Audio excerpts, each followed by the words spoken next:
এমন একটি দোয়া যা পড়লে ফেরেশতারা অবাক হয়ে যায়, হতবাক হয়ে যায়। বান্দা যখন এই দোয়াটি পড়ে তখন ফেরেশতারা অবাক হয়ে আসমানের দিকে ছুটে চলে যায় এবং আল্লাহকে বলে, হে আমাদের রব, আপনার এক বান্দা এমন একটি দোয়া পড়েছে, আমরা কিভাবে তার নেকি লিখব তা আমরা বুঝে উঠতে পারছি না। তখন মহান আল্লাহ তাআলা জিজ্ঞাসা করেন, আমার বান্দা কি দোয়া করেছে?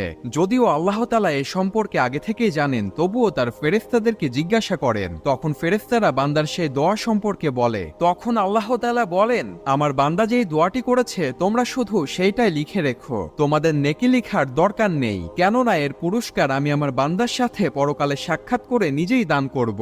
সুবহানাল্লাহ। আর সেই বিশেষ দোয়াটি হচ্ছে, ইয়া রাব্বি লাকাল হামদু কামা ইয়ানবাগি লিজালালি ওয়াজিকা ওয়া আযামি সুলতানিক। এই ছোট্ট দোয়াটি অবশ্যই মুখস্থ করে নেবেন, কেননা এর পুরস্কার আল্লাহ তাআলা আপনাকে নিজেই দিবেন। ভিডিওটি শেয়ার দিয়ে অন্যকেও পড়ার সুযোগ করে দিন।